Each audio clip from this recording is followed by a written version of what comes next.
인생이라는 거대한 원석이 수많은 풍파에 깎이고 다듬어져 가장 기품 있고 단단한 내면의 명작으로 완성되는 과정입니다. 인류 역사상 가장 깊은 철학과 영혼의 안식이 담긴 성경 속에는 오늘 여러분이 느끼는 그 쓸쓸함과 두려움을 똑같이 통과하며 눈물 흘렸고 끝내 그 고독의 자리에서 인생 최고의 찬란한 반전을 이뤄낸 위대한 선배들이 있습니다. 에스라는 말했습니다.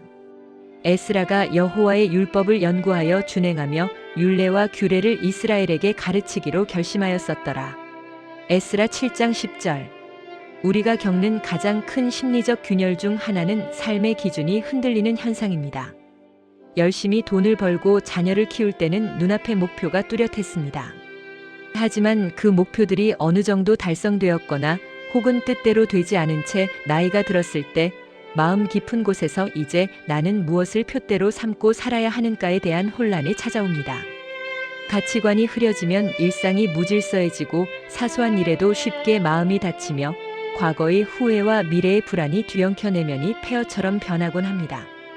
이 무질서의 늪에서 인간의 영혼을 구원해내는 지혜의 선배가 바로 학사이자 제사장인 에스라입니다. 그는 화려한 궁궐의 권력이나 칼을 든 군사력을 자랑하던 인물이 아니었습니다. 에스라가 마주했던 시대와 사람들의 상태는 그야말로 처참했습니다. 오랜 포로 생활과 방랑 끝에 고향으로 돌아왔지만 정착지에는 영적인 무질서와 도덕적 붕괴 그리고 과거의 상처로 찌든 절망감만이 가득했습니다. 성벽과 건물은 어떻게든 세웠지만 정작 그 안에 사는 사람들의 마음과 가치관은 심각하게 부서져 있었던 것입니다. 에스라는 이 폐허 위에서 칼을 뽑아 사람들을 다그치지 않았습니다. 그는 가장 먼저 자기 자신의 내면부터 단단하게 다지기로 했습니다. 성경은 그가 3가지 단계를 거치기로 결심했다고 기록합니다.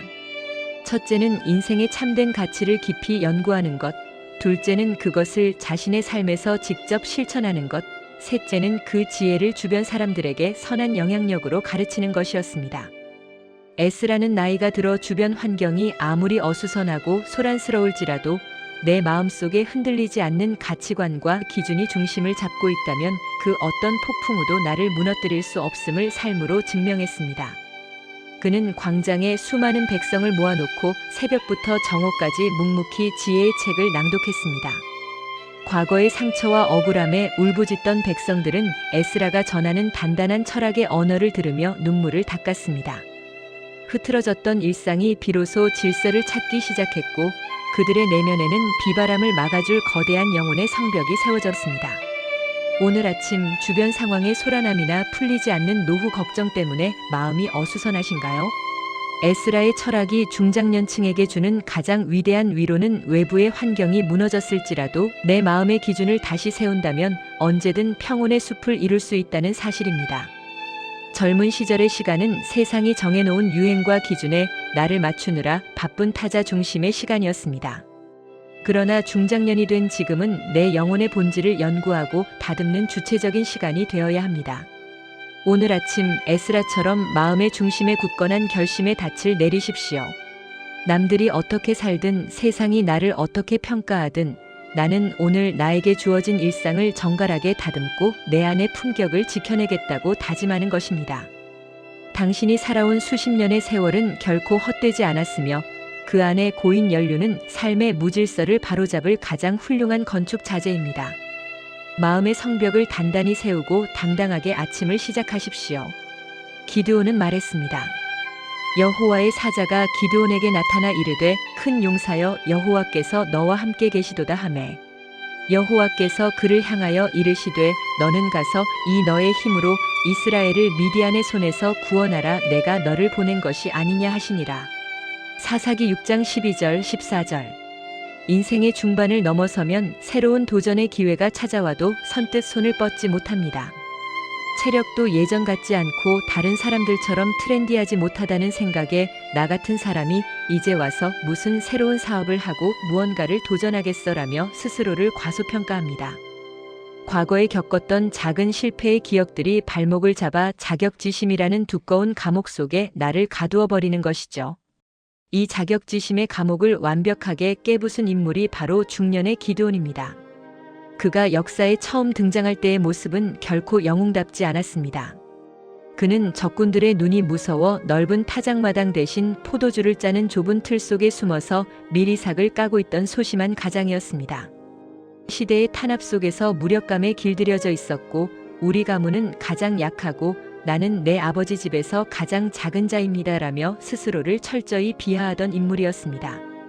오늘날 우리가 현실의 무게 앞에 고개를 숙이는 모습과 참 많이 닮아 있었습니다. 어느 날 아침 포도주 틀 속에 숨어있던 기드온에게 믿기 힘든 선언이 떨어집니다. 큰 용사여, 여호와께서 너와 함께 계시도다. 기드온은 황당했을 것입니다. 자신은 무서워서 숨어있는 겁쟁이일 뿐인데 자신을 향해 큰 용사라고 부르니 말입니다. 하지만 이 선언은 기드온의 현재 모습을 보고 한 말이 아니었습니다. 그의 내면 깊숙이 잠들어 있는, 그러나 무력감 때문에 스스로 미처 발견하지 못했던 위대한 잠재력의 거인을 깨우는 신호탄이었습니다. 기드온은 자신의 자격지심을 걷어차고 일어섰습니다. 너의 힘으로 나아가라는 메시지를 붙잡고 단 300명의 정예 군사만을 이끌고 수십만 명의 대군을 격파하는 인류 역사상 가장 기적적인 승리를 거두게 됩니다. 그는 날카로운 무기나 거대한 체력으로 이긴 것이 아니었습니다. 횃불과 나팔, 그리고 우리는 할 수 있다는 단단한 정신적 연대감과 지혜로운 전략으로 시대를 바꾸어 버렸습니다. 여러분, 혹시 새로운 도전을 앞에 두고 내 나이가 몇인데 나는 능력이 부족해라며 포도주 틀 속에 숨어 계시지는 않습니까? 나만의 새로운 무대를 구상하면서도 시작 버튼을 하지 못하는 이유가 두려움 때문은 아닌가요? 기드온의 에피소드가 우리에게 주는 강력한 교훈은 세상이 당신을 어떻게 평가하든 당신 안에는 여전히 시대를 뒤흔들 큰 용사가 잠들어 있다는 점입니다. 다른 사람들이 가지지 못한 나만의 무기는 바로 수많은 풍파를 겪으며 다듬어진 전략적 직관과 뚝심입니다. 오늘 아침 스스로를 초라하게 여기던 해묵은 자격지심의 껍질을 과감히 깨뜨리십시오. 거울을 보며 당당하게 외치십시오. 나는 삶의 베테랑이며 내 안에는 여전히 북한산을 옮길 용사의 힘이 있다. 당신이 스스로를 용사로 대접할 때 당신의 후반전 무대는 상상 이상으로 찬란하게 열릴 것입니다. 아침에 북한산이라도 등반하고 와보십시오. 엘리사는 말했습니다. 엘리야가 엘리사에게 이르되 나를 내게서 데려감을 당하기 전에 내가 내게 어떻게 할지를 구하라. 엘리사가 이르되 당신의 성령이 하시는 역사가 갑절이나 내게 있게 하소서 하는지라. 열왕기하 2장 9절. 내 인생의 전성기는 이미 지나간 게 아닐까? 우리는 살면서 은연중에 인생의 하향 곡선을 받아들입니다.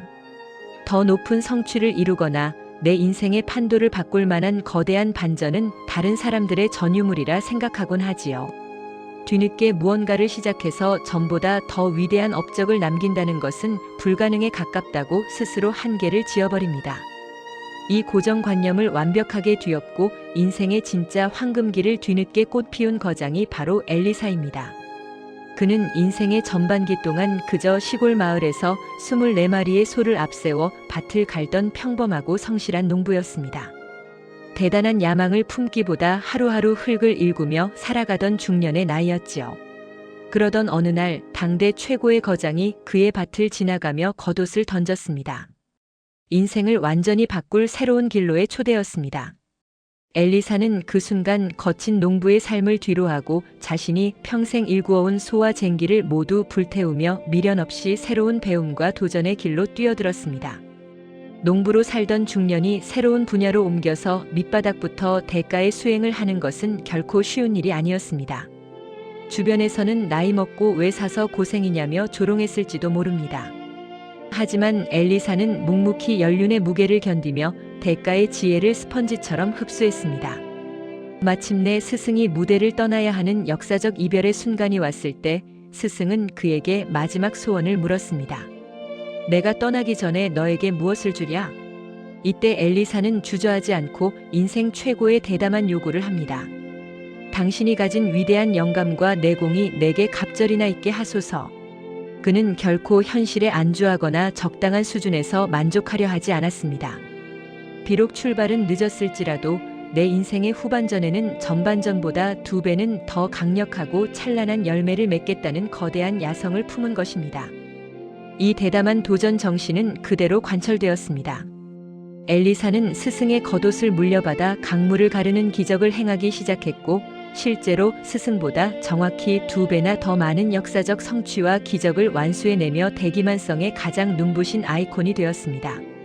만약 스승에게 소원을 말할 때 당신이 가진 위대한 영감과 내공이 내게 갑절이 아니라 10,000배 이상 있게 하소서라고 얘기했다면 인간 챗GPT가 됐을 수도 있었겠다는 생각도 듭니다. 엘리사의 철학이 오늘 아침 우리의 심장에 불어넣는 교훈은 강렬합니다. 당신의 인생 후반전은 전반전의 2배로 찬란할 자격이 있다는 것입니다. 농부로 살던 중년의 엘리사가 쟁기를 태우고 일어나 역사의 전면에 섰듯 여러분이 살아온 과거의 이력은 새로운 도전의 발판이 될 뿐 결코 한계선이 될 수 없습니다. 오늘 아침 여러분이 구상하고 있는 새로운 목표를 향해 엘리사처럼 대담한 야성을 품으십시오. 저를 예로 든다면 다른 사람들보다 뒤늦게 시작했으니 적당히 흉내만 내다 말지가 아니라 내가 살아온 세월의 깊이와 노련함을 더해 이 바닥에 그 어떤 다른 사람들보다 2배는 더 단단하고 품격 있는 콘텐츠를 만들어내겠다고 선포하는 것입니다. 늦깎이 농부 출신의 엘리사가 시대를 리드하는 최고의 거장이 되었듯 당신의 진짜 전성기는 바로 오늘 아침의 뜨거운 갈망으로부터 시작됩니다. 2배의 성취를 향해 당당히 시작하십시오. 나는 주변 환경의 소란함과 은퇴의 불안감에 흔들리지 않는다. 오늘 아침 내 내면의 기준을 단단히 세우고 연구하며 준행하여 내 삶의 가장 정갈하고 평온한 영혼의 성벽을 완성할 것이다. 나는 나이라는 숫자에 갇혀 포도주 틀 속에 숨어 지내지 않는다. 내 안에는 수많은 풍파를 이겨낸 위대한 잠재력이 살아 숨쉬고 있으니 오늘 아침 당당히 일어나 내 인생의 큰 용사로 전진할 것이다. 뒤늦은 시작이라고 해서 결코 주눅 들지 않는다. 과거의 낡은 쟁기를 불태우고 일어선 나에게는 인생 후반전을 2배로 찬란하게 만들 갑절의 영감이 있다. 내 인생 최고의 전성기는 바로 오늘부터다. 인생의 전반전이 세상의 거친 파도와 맞서 싸우며 의무의 시간이었다면 여러분이 맞이한 후반전은 그동안 쌓아 올린 지혜의 깊이로 내 삶의 진정한 걸작품을 완성하는 경이로운 시간입니다.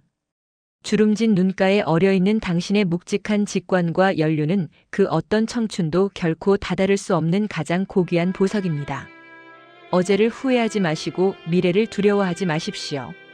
대기만성의 위대한 주인공, 바로 당신을 위해 온 우주가 축복하는 찬란한 아침이 밝았습니다. 어깨를 당당히 펴고 힘차게 전진하십시오.